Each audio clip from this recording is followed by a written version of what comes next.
In Mbale, Uganda, there lived a kind and hard-working nurse named Naliaka. For 6 long years, she saved every coin she could from her small salary. Her dream was to open a women's clinic to help mothers and young girls in her community. When she finally had enough money, she gave it all, every shilling, to her husband, Bongo. She trusted him with her whole heart. He smiled, hugged her, and promised to keep it safe in his bank account while she finished her medical training. Naliaka believed in him. She believed in their love. But behind her back, Bongo was not the man she thought he was. While Naliaka stayed late in class and worked night shifts at the hospital, Bongo was flying off to Zanzibar on weekends. Not alone, but with another woman, his secret girlfriend, Achieng. And the worst part? He was spending Naliaka's hard-earned savings like it was his pocket change, on hotels, drinks, and luxury shopping sprees. Naliaka had no idea her dream was being burned away by the man she trusted most. She thought she had a partner, but Bongo had other plans, plans that would soon come crashing down. It was a quiet afternoon.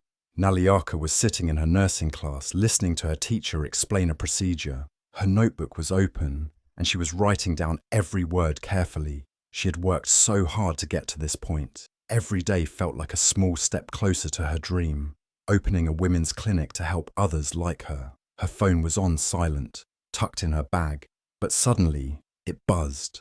A message popped up on her screen. Just one line. It said, N3 200,000 withdrawn, Hotel Paradise. Naliaka blinked, confused. That was a lot of money. Her heart began to beat faster. She quickly unlocked her phone and stared at the message again, trying to make sense of it.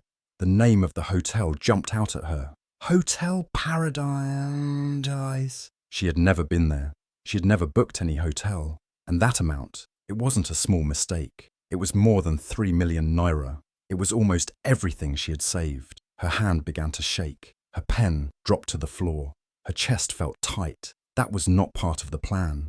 That money was for her clinic. That money was her future. She had given it to Bongo, her husband, because she trusted him. She believed he would keep it safe until she completed her training. They had talked about their future so many times, where they would build the clinic, what services they would offer, even the colours of the waiting room walls. But this was not the dream.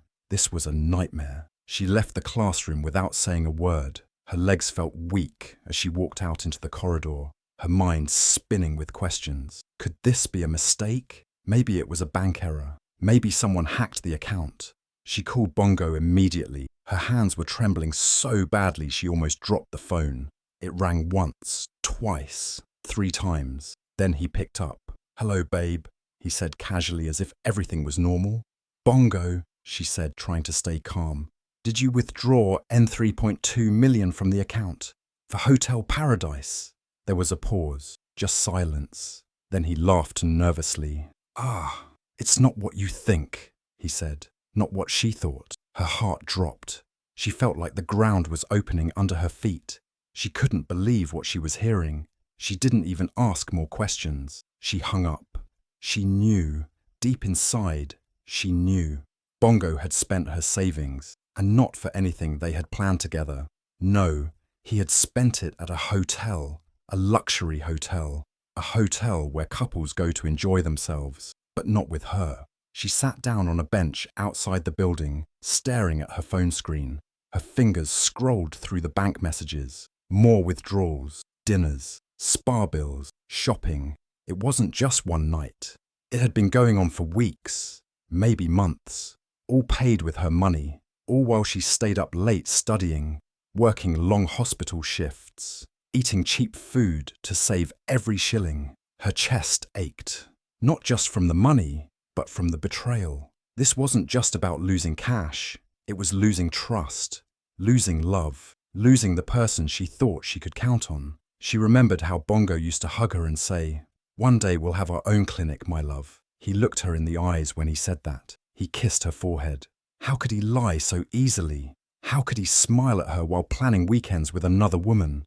Naliaka felt sick, but she didn't cry. Not yet.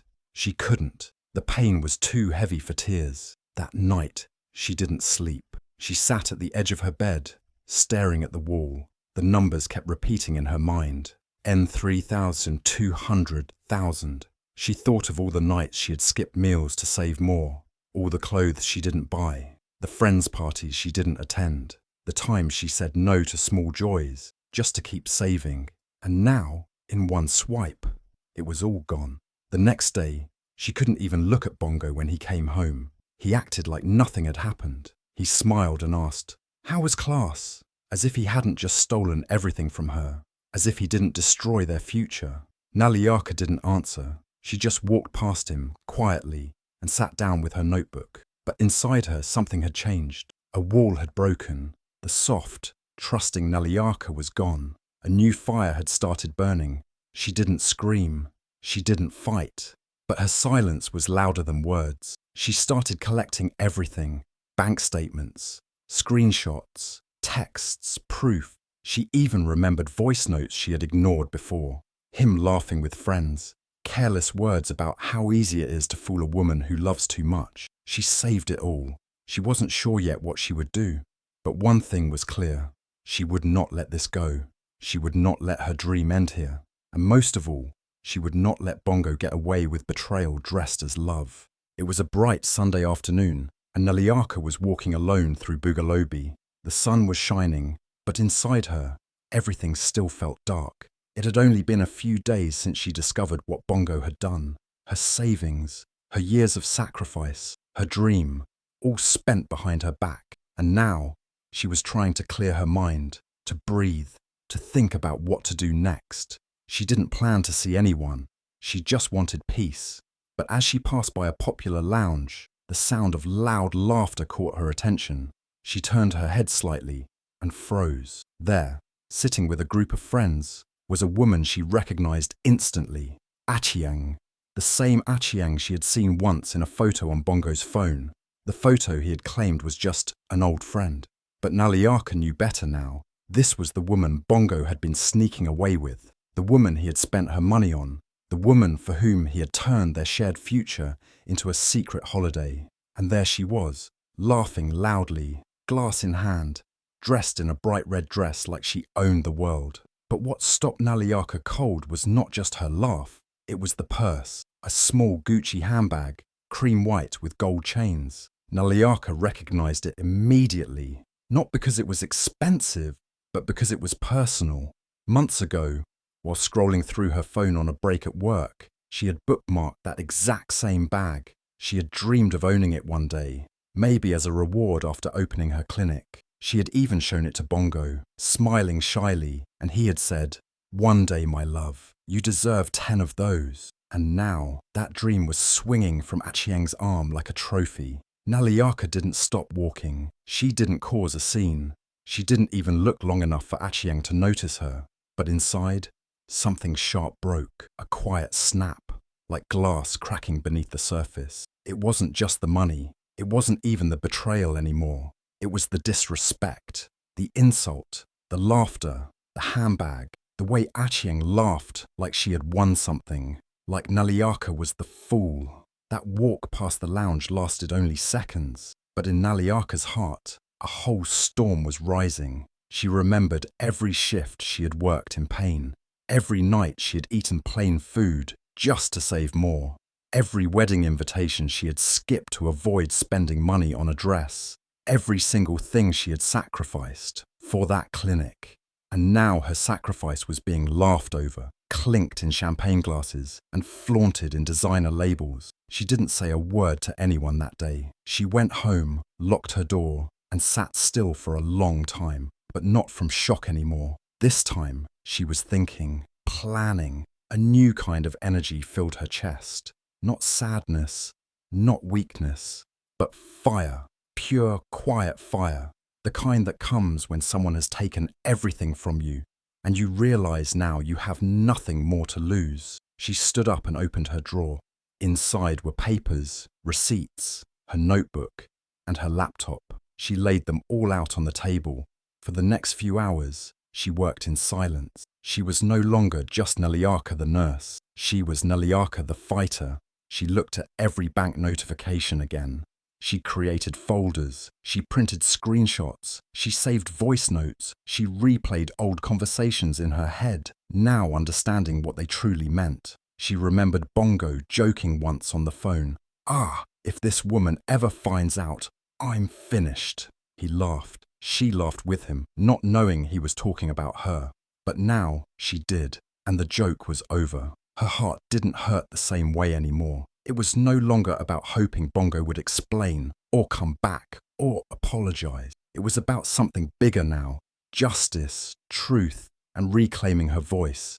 That evening, she wrote down a list, not of dreams, but of steps: legal action, bank tracing, witnesses. She even listed people Bongo had shown off to, people who would now help her without even realizing it. Every friend who had seen him brag, every bartender who had taken his payment, every post Ushing had made online, tagging hotels and champagne bottles. The next morning, Naliaka didn't wear her nurse's uniform. She wore a simple blue dress, neat and strong. She walked out of her home, head held high, and took a taxi straight to a lawyer's office. It was time to stop crying. It was time to fight back, quietly, smartly, powerfully, not for revenge, but for respect, for the girl she used to be, and the women she would help in the future. Because now, that snapped feeling inside her had turned into something unbreakable. By Monday morning, the world had started to shift, and Bongo didn't even know it. As he relaxed on the couch in his favourite t-shirt, scrolling through his phone and sipping his morning tea, a loud knock came at the door. He opened it casually, expecting a delivery or a neighbour, but instead, he found a man in uniform holding out a brown envelope. "Bongo Kato?" the officer asked. Bongo nodded and the man handed him the papers. "You've been served. Court summons, an audit order." Bongo blinked. "For what?" he asked, confused. "Financial fraud, marital asset misuse," the man said. "Being caught this Friday." Bongo stood there stunned, holding the papers like they were burning his hands. He flipped through them quickly, and his eyes landed on the name, Naliaka Kato, his wife, the same quiet woman he had lied to, used, and laughed about behind her back, the same woman he thought would never fight back. Now she was the one dragging him to court. He didn't believe it at first. He even laughed and said, "She's bluffing." But deep down, fear had begun to grow. Naliaka, on the other hand, was calm. She wasn't shaking anymore. She wasn't crying. She had walked into the lawyer's office with her head high. She had shared every document: bank statements, hotel bills, shopping receipts, screenshots of conversations, voice notes of Bongo mocking her. Her lawyer listened quietly, then looked up and said, "You have a strong case." For the first time in weeks, Naliaka felt seen, not as a victim, but as a woman ready to stand up for herself. The law in Uganda had changed in recent years, and Naliaka knew about the Marital Asset Misuse Act. It protected people like her, spouses who were cheated not just in love, but financially. The act clearly said, if one partner used shared or entrusted money without consent for personal pleasure or cheating, it was fraud, a crime, not just a mistake. And that was exactly what Bongo had done. Naliaka wasn't just hurt emotionally. She had been robbed by the man who promised to protect her. By the time Friday came, the courtroom was full. Naliaka walked in wearing a neat, simple dress, her documents in hand, and a quiet strength in her eyes. Bongo sat across from her in a sharp suit, trying to act confident, but he kept wiping sweat from his forehead. He looked around, hoping the judge would take his side, hoping maybe Naliaka would back down. But she didn't. When the judge asked her to speak, she stood up slowly. Her voice was steady. "Your Honor," she began, "I trusted my husband with my life savings. I worked for 6 years, saving every shilling to open a clinic. I gave him the money while I completed my training. He said he would keep it safe." She paused. The courtroom was silent. But instead, she continued, "He used it to take another woman on vacations. He spent my money like it was nothing. While I worked, he enjoyed. While I sacrificed, he lied." Then she turned and looked directly at Bongo. "You thought I was dumb just because I loved you," she said. Her voice didn't shake. "But now, I love myself more than your lies." The room was still. Even the judge leaned forward. Bongo tried to laugh, saying, "It was a misunderstanding. We were married. That money was ours." But the evidence said otherwise. Naliaka's lawyer presented every receipt, every voice message, even a recorded call where Bongo joked with a friend, saying, "She'll never know. I'll enjoy this money before she even finishes school." The judge listened quietly, his face growing more serious with every word. Finally, the judge spoke. "This is not just a case of betrayal. This is theft, abuse, emotional and financial." He turned to Bongo. "You not only misused your wife's trust, but you also misused her future. For that, you will repay every shilling and face the law." Bongo tried to argue, but it was too late. The judge's final words were clear: 3 years in prison and full financial compensation. As the gavel came down, Naliaka let out a slow breath. She had done it. She had taken back her voice, her dignity, her power. She didn't smile or cheer. She simply nodded and walked out of the courtroom with her lawyer beside her. Outside, the sun was bright. Cameras flashed. Women from different groups had come to support her, holding signs that said things like, "Justice for wives," and "Money is not love." Reporters tried to ask questions, but Naliaka only said one thing: "This is not just my win. It's for every woman who has been cheated, silenced, and ignored." And Bongo? He sat in silence, handcuffed, in the back of the prison van, no longer the smooth-talking man who once thought he could outsmart everyone. His lies had brought him down, and the woman he thought was soft, she had become stronger than he ever imagined.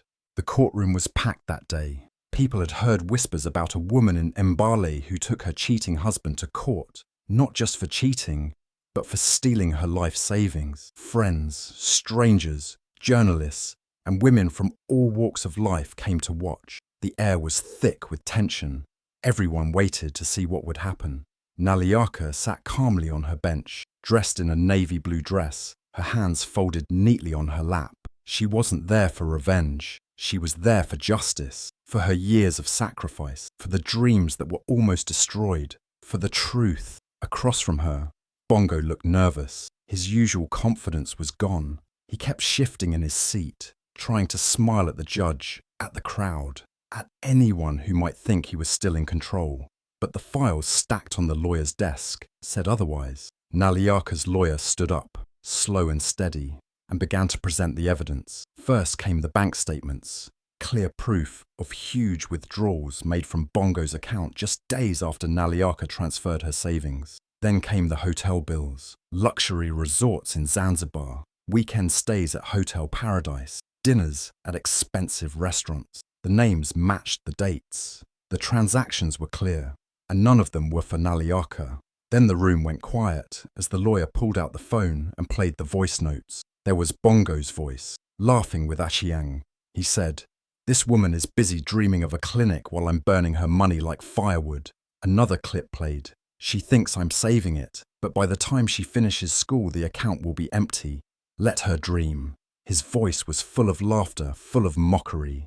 The courtroom was stunned. People gasped. A few women shook their heads in disbelief. Naliaka didn't flinch. She had already cried all her tears. Now she only listened, not to feel pain again, but to show the court the truth, the full truth. The judge sat up straighter in his seat. His face grew serious, then angry. He removed his glasses slowly, leaned forward, and looked directly at Bongo. "Sir," he began, his voice deep and firm, "this is not just about money. It's about betrayal, deception, and abuse. You mocked your wife. You laughed about destroying her future.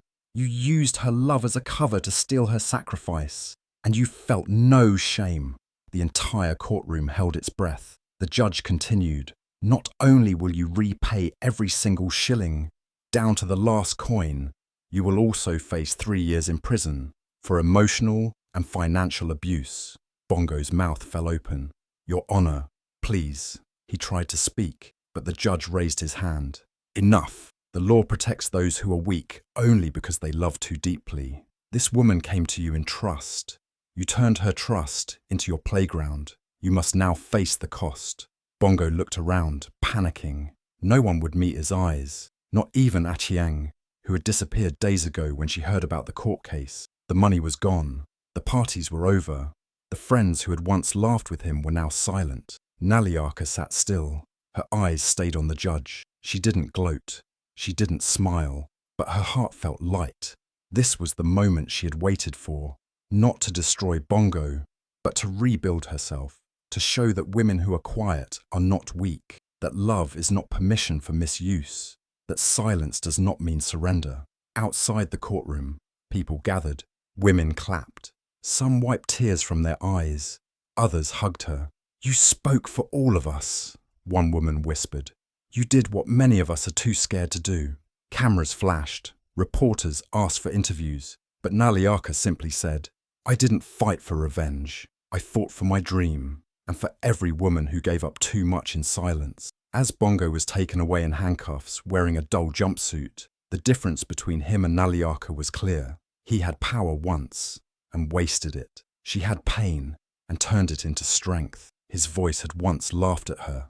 Now, it was silenced by justice. And for the first time in a long time, Naliaka smiled, not because she had won the case, but because she had won herself back. After the court ordered Bongo to pay back every shilling and sent him to prison, Naliaka walked out of the courtroom with her head high and her heart full of peace.